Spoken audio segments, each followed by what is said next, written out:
welcome back to the NutriMedical Report. We're joined by Chris Harrison and Tim Alexander still here. Chris, let's summarize the reports of what you've posted up today on Fukushima, the WIPP reactor, the seismic testing, the NRC started with Jasko before he was removed from his position. So what's the latest? I thought that I was just talking with Tim. I thought the most important article that I've read today, I think that was courtesy of John Stokes' info, was that the U.S. taxpayers, looks like there's an agreement for us to shoulder the burden of cleaning up Fukushima, and I did send you that article. And the U.S. I see that. It says U.S. taxpayers may end up paying for Fukushima disaster. Yeah, we're in the tailpipe of this mess, aren't we? Yeah, but also, right now it's kind of late, in the game. And all of a sudden now they're going to want more money, and they're going to go ahead and squeeze the American public for it. There's supposedly an agreement. Now, I didn't dig into it and verify and confirm that there's a whole bunch of how this works and everything else. But that's the only article I read. I said I'm appalled that now after the fact, way after the fact, when it's going to cost so much more money, when an ounce of prevention could have prevented a lot of this. I'm going to invent a new word in the English language. I'm going to say this. I am unsurprised. I'm unsurprised too, but I'm just going to say that I am unsurprised. I am unbewildered. How's that? Another word. Yeah, and I'm unimpressed either by this. Exactly. So, guys, since we're going to be printing all these trillions of dollars, and of course they're going to be worthless pretty soon, could they just kind of ship $1 billion my way? I mean, even for 6 months or so, I could probably have a lot of fun with $1 billion. And it's just I remember in the bucket. I had a friend of mine in the Hungarian Revolution that left in 1968, and he smuggled across the border.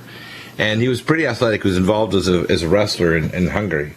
And he told me how the money became so valueless, just like the Weimar Republic of Germany, that they would wallpaper their outhouses because it was high-quality paper for the money, but it was worthless for anything other than that. And, of course, the colors were so bizarre, you'd only wallpaper their outhouses. You wouldn't put it in your house unless you had a really poor sense of taste. High-quality paper, but bad design. I'm not going to touch that. No way. I don't know. It's unfair. I mean, you're looking at somebody making an agreement on my behalf, and I'm not agreeing to pay for all this. Now they know that they know who's boss, I guess, or they want us to think that that's the way. And sure, we'll just we'll usurp some of their funding and go ahead and use it to do the other work that needs to be done. So, like I said, I'm appalled by it anyway. I know you're unsurprised. Yeah. Let's go through all the news. It says TV, trouble reported near ice wall. Now, last week we got on E&E News again. Tell us what E&E News said out of our report on the ice wall, because I mentioned about the idea using starlight, which is a compound that was invented in the 70s, could tolerate 16,000 degrees. They could make pylons and divert the water away from above the site, but you don't want to put anything near Fukushima Daiichi. The only thing you want to do is build a seawall below and then pump that water below that's lending up underneath there, going through the groundwater, actually through the seafloor, and get it because it bubbles up for these steam jets, tritiated steam jets. And you want to take that water and then filter it with a proper system, not the ALP system that's useless. And by the way, the same people that designed the ALPS, and you found this out, right, Chris.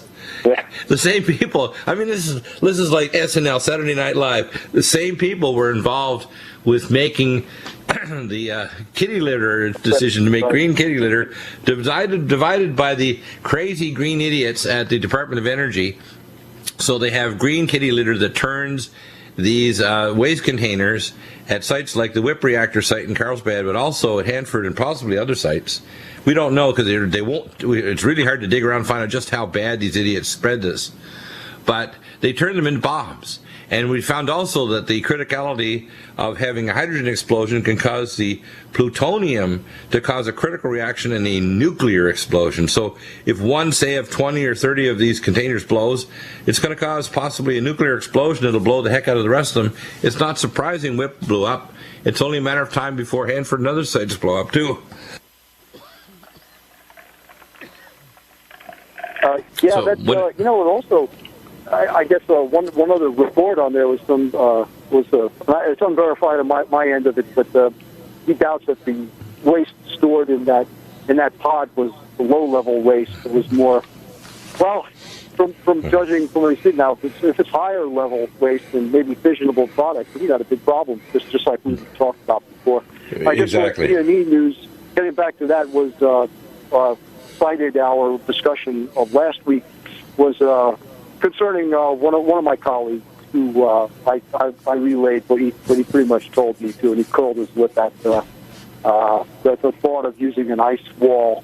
And right now, it's almost like a self-limiting problem. Like they cannot form an ice plug at this point, which means, you've got to think it's a real Goliath task trying to freeze a great big section of the Earth. Well, it's apparently 1.4 kilometers long. It's not like a little one around, say, an old, slag, we call slag from a coal mine, which is usually a very temporary procedure. This is something they want to do long term. Plus, it'll increase the water level, make the soil and the land around it thixotropic, cause more subsidence, more likely the buildings will just fall over, increases the structural stresses on the buildings.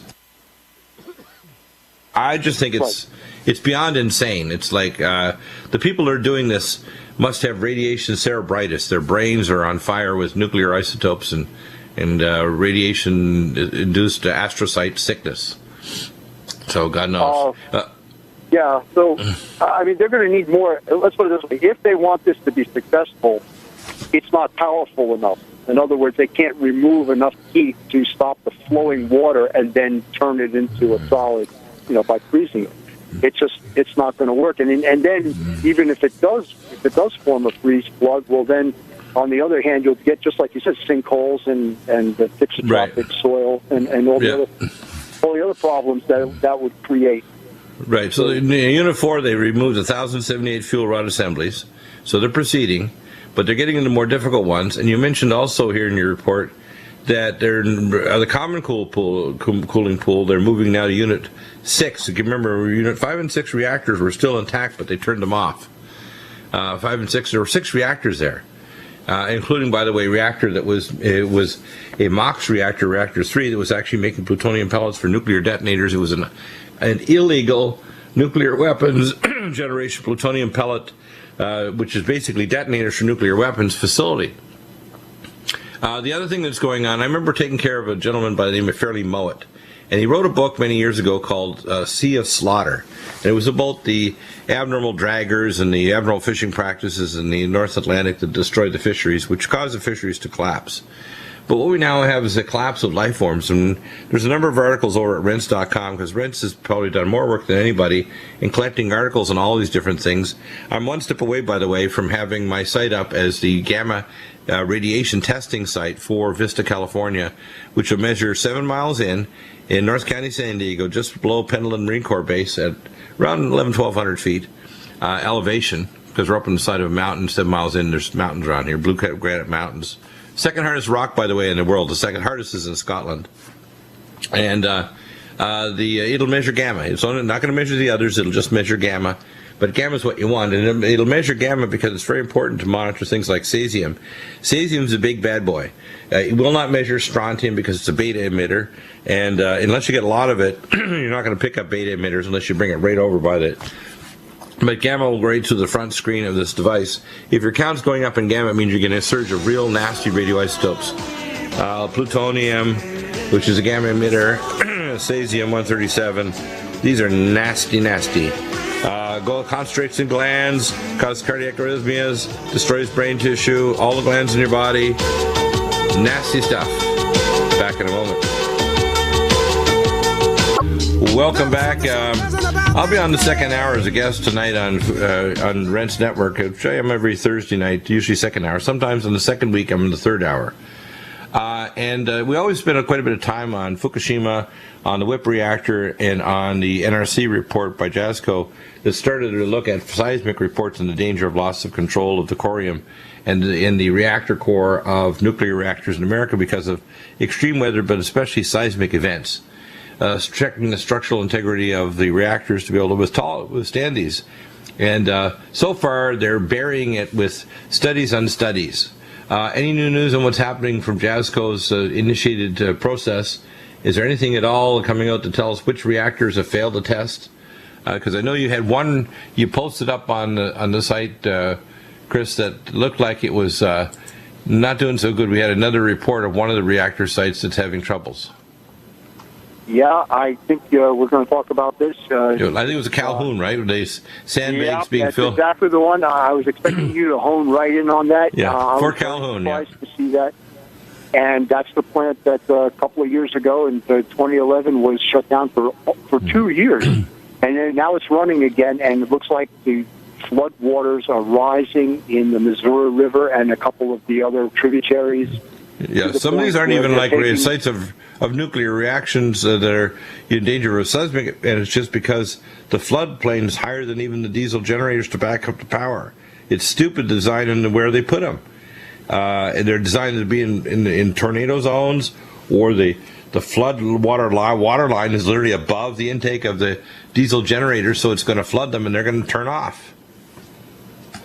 They are sandbagging preemptively right now. So they're actually building sandbag walls. And I showed you that video. That was courtesy simplyinfo.org. And so, and it was, like I said. How many of the big question is, how many reactors have failed the test in terms of seismic testing, which they're supposed to have all the data out by now? It's a couple months. Which reactors failed? Well, the ones that I've seen, they all have something to do. So they all failed, in my opinion. In other words, all the reactors like Diablo Canyon in California, all the reactors sitting near the New Madrid fault system, and there's fault lines all over America. It turns out that many of the reactors are on coastal areas or on rivers.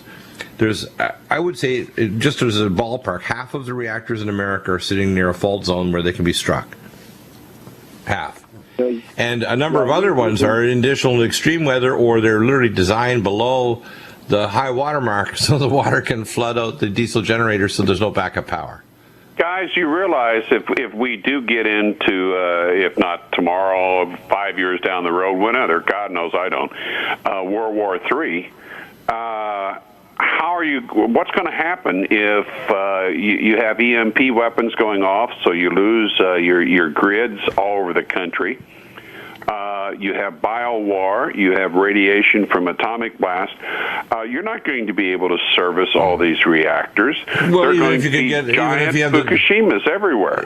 Exactly. Even if you could service them by flying in giant heavy lift helicopters, diesel fuel. Number one, the diesel generators have to be working, which they tend to fail. And number two, you have to be able to continuously get that material in.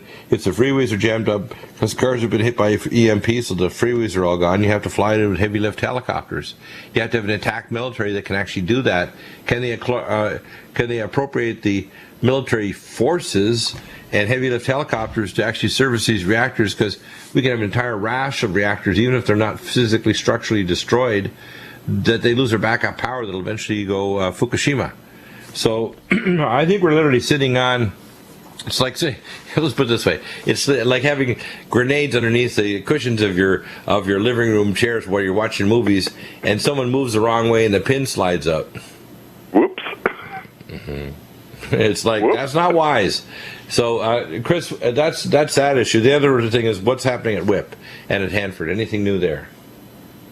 I don't have much new information other than what we discussed before. That one scientist who claims that maybe the level of waste that's stored in those drums, especially that exploded, is actually high level waste instead of low level waste.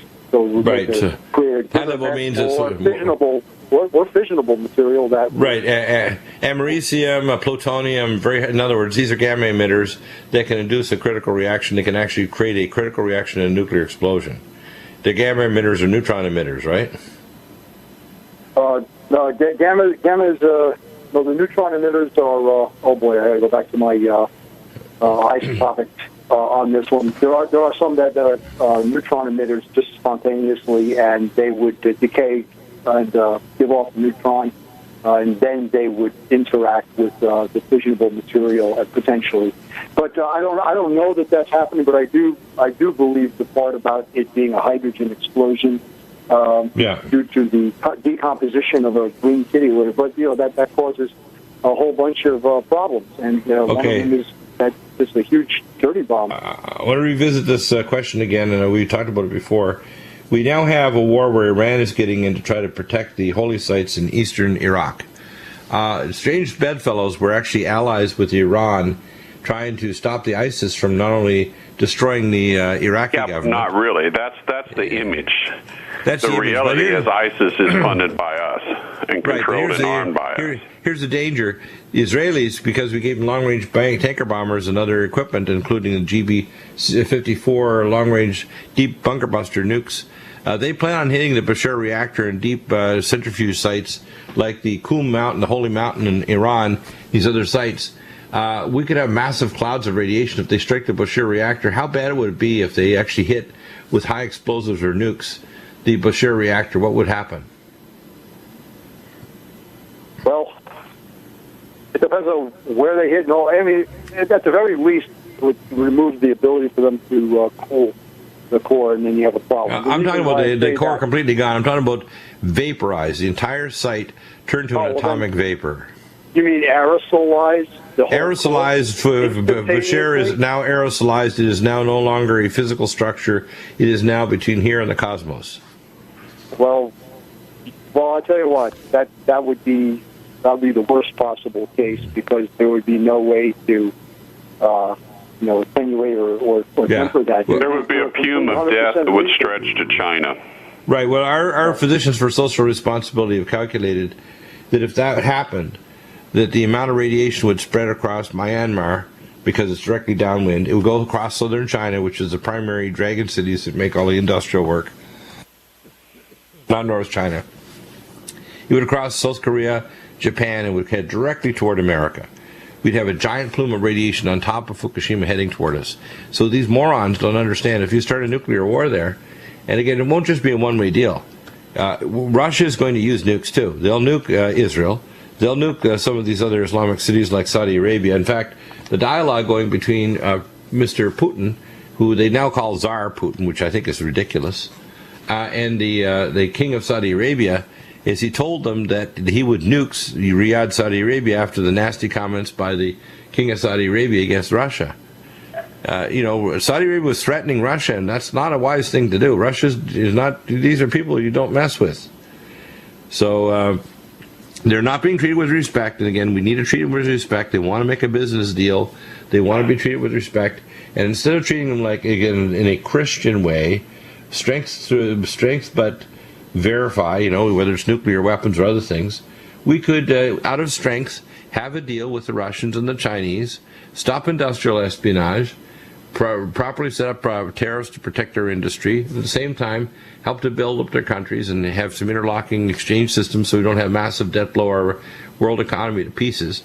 But all the pieces are in place to blow it apart this fall, for this summer or fall to have a big war in the Middle East. Dr. Bill, you're totally right. An agreement. Now, I didn't dig into it and verify and confirm that there's a whole bunch of how this works and everything else. But that's the only article I read. I said, I'm appalled that now after the fact, way after the fact, when it's going to cost so much more money, when an ounce of prevention could have prevented a lot of this. I'm going to invent a new word in the English language. I'm going to say this: I am unsurprised. I'm unsurprised too, but I'm just going to say that I am unsurprised. I am unbewildered. How's that? Another word. Yeah, I'm unimpressed either by this. Exactly. Guys, since we're going to be printing all these trillions of dollars, and of course they're going to be worthless pretty soon, could they just kind of ship $1 billion my way? I mean, even for 6 months or so, I could probably have a lot of fun with $1 billion. And it's just I remember a drop in the bucket. I had a friend of mine in the Hungarian Revolution that left in 1968, and he smuggled across the border, and he was pretty athletic. The U.S. taxpayers, looks like there's an agreement for us to shoulder the burden of cleaning up Fukushima, and I did send you that article. And the U.S. I see that. It says U.S. taxpayers may end up paying for Fukushima disaster. Yeah, we're in the tailpipe of this mess, aren't we? Yeah, but also, I mean, right now it's kind of late, you know, in the game. And all of a sudden now they're going to want more money, and they're going to go ahead and squeeze the American public for it. They're supposedly.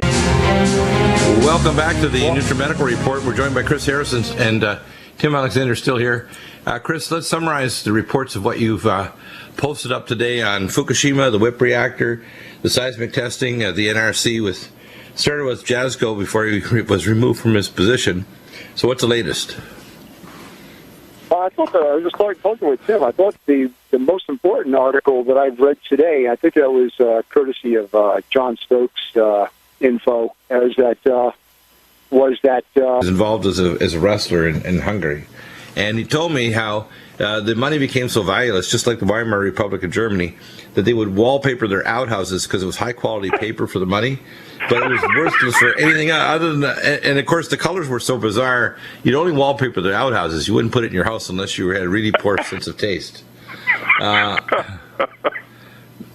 know, high quality paper, but bad design.